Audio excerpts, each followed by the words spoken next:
TV nk'uko musanzwe mubizi murashikirizwa na Dave.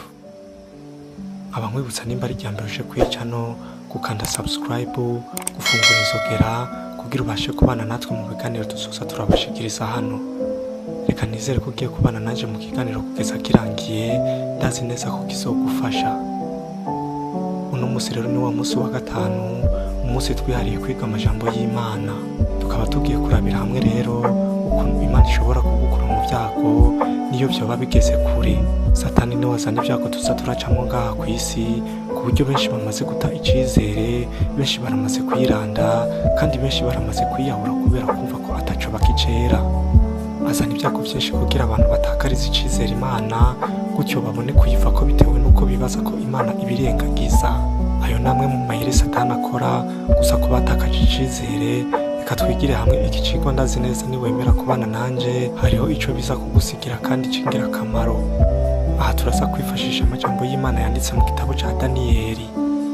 Ku batazi, Daniyeli ni umwe mu nyagano zambukijwe zijanwa i Babuloni, ariko nyuma aza kugirwa umuganwa akomeye cyane mu gihugu, kandi yakijemwa ari nyagano.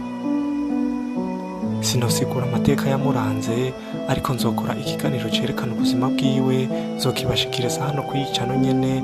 Gusa vy'agateganyo gusoma muri Bibiliya yera harimwo amateka y'ubuzima bwiwe. Reka rero dusome muri Daniyeli nyene igice ca 6 guhera ku murongo wa mbere. Haravuga ngo, maze Dariyo abona ko ari vyiza kugabanganya igihugu abaganwa 120 ngo bakwire igihugu cose, kandi ashira hejuru yabo abakuru 3 bo kubaganza. Umwe muri bo yari Daniyeli, kwari ukugira ngo abo baganwa babashikirize ibyo batoje, umwami ntagire icyo ahomba. Maze Daniyeli aba akomeye kuruta abandi bakuru n'abaganwa, kuko yarimwo ubwenge bw'agahebuza. Mbere umwami yiyumvira kumwegurira kuganza igihugu cose. Maze ba bakuru n'abaganwa bahera ko barondera ubwitwazo bw'ico boreka Daniyeli ku by'igihugu, ariko bamubura ko ubwitwazo na rumwe canke igitiriganye, kuko yari umwizigirwa, ntabonekwa ko amafuti canke igitiriganye na kimwe. Bukeye abo bagabo baravuga bati, nta kwitwazo tuzoronka kuri Daniyeli, shiti tururonse mu vy'ivyagezwe vy'Imana yiwe.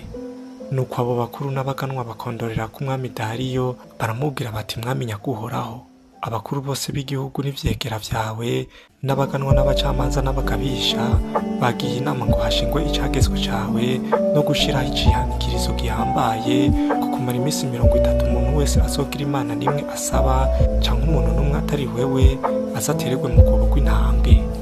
Nuko rero mugenzi, shinga ico cihanikirizo, wisinye ku candiko caco, kugira ngo coye kuzohindurwa nk'uko ivyagezwe vy'Abamedi n'Abaperesi bidahinduka. Nuko umwami Dariyo asinya ku candiko c'ico cihanikirizo.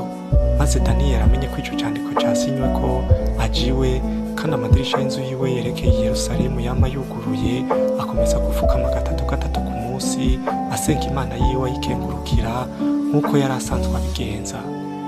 Bukeye ba bagabo barakondora basanga Daniyeli ariko asenga Imana yiwe ayinginga.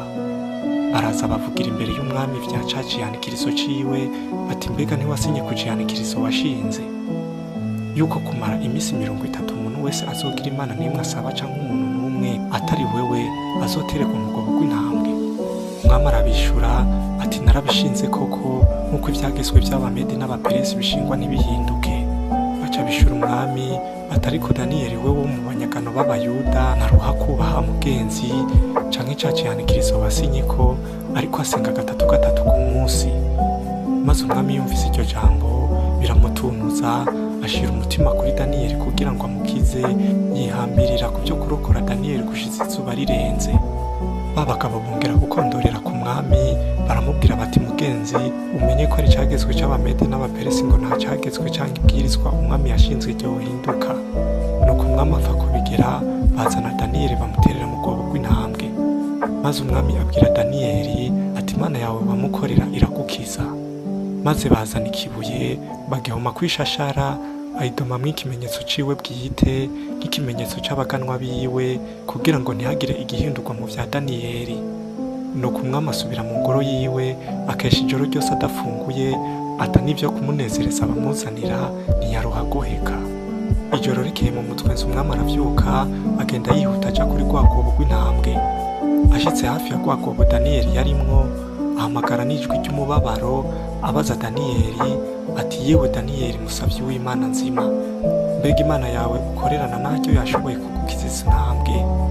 Maze Daniyeli yishura umwami ati mugenzi nyaguhoraho, Imana yanje yarungitse umumarayika wayo azibira iminwa y'intambwe ntacyo zankozeko, kuko nabonetse imbere yayo ntagira igicumuro, kandi nawe mugenzi nta kibi nakugiriye.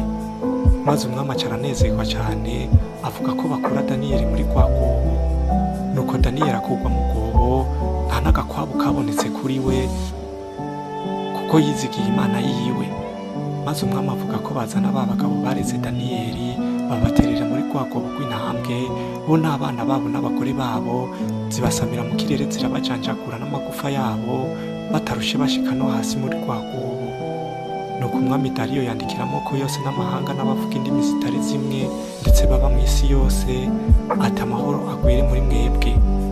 Shinze icagezwe ngo mu bwami bwanje iyo buva bukagera abantu bahindira agashitsi imbere y'Imana ya Daniyeli ayubahe, kuko yariyo Mana nzima ihora ihangamye ibihe byose, ubwami bwayo bugira ikiganza ciza. Hano turabona ukuntu vyagenze kuri Daniyeli. Vy'ukuri namwe mwiyumviriye igihano cyo gutabwa mu rwobo rw'intambwe nico kimwe n'igihano c'urupfu. Rero ibaze ko kuri Daniyeli vyasa nkaho bimurangiriye ko, vyaboneka ko Daniyeli vyemeje kukapfa, kandi Daniyeli nawe nk'umuntu yiyumvira ko bimurangiriye ko nyene ubwiwe burangiye, kandi nawe nyene yaragize ubwoba bwinshi. Ariko nubwo vyagenze uko, ntiyigeze atakaza icizere ku Mana, yagumye kwibanga ryo kuyizera kugeza aho bamuterera muri rwa rwobo. Ariko Imana nayo iraraba ukuntu Daniyeli yayizeye, ntiyemera ko intambwe hari ico zimubwira. Imana yaramutabaye kugeza avuyeyo. Imana ntiyigeze ihemukira abantu bayizeye, uretse ko abantu bacika intege kare gutyo bagata icizere ku Mana. Urakwiye kwizera Imana utitaye ku ngorane uriko uracamwo, cane ko na Yesu yavyivugiye ati ntawe wizeye Imana yamaramaye. Niwizere Imana ko ishoboye vyose, hama ureme mu mutima mu kuyisaba no mu kuyinginga. Nimba ushaka kugarukana icizere ku Mana, reka dufashanye gusenga rino sengesho, hama uce uyizera izogufasha. Mana isumba vyose, negereye aho uri ndi umutsindwa, ndakwinginze utege ugutwi kwawe kw'isengesho ryanje. Bwa mbere ndagushimiye ko wemeye kwama utuba hafi, kandi ko wama witeguriye kutugirira neza. Ndagusavye imbabazi ku byo nagukoreye byose bitakunezereye, amaraso yawe anyuze buri cyaha cyose Satani yankoresheje. Ndagushimiye ko mbabariye, ariko ndafise icari kinzanye imbere yawe Mwami. Ndakwingiza unyongerereze ukwizera kwanje kuri wewe, kugira mbashe gutsinda ibi vyago vyose Satani anzanako, kuko ndazi neza ko ndi kumwe nawe nzotsinda. Ndakwingiza undememwo kwama nkwizeye kuri buri kintu cose, ndetse n'iyo ivyanje vyoba bigeze kure. Ndagushimiye ko wumvise gusenga kwanje, kandi ko ugiye kungwanira. Nditeze kukubona mu nzira zose nzohora ncamwo. Izina ryawe rishigwe hejuru. Amen. Niwizere uzobona ibisubizo vy'ibibazo vyawe. Nuko rero nkaba ndangije shimira mwebwe mwese mwafashe akanya ko kunkurikirana. Mwari kumwe na Dave Uwikunze. Reka kandi nizere ko kino kiganiro cagushimishije.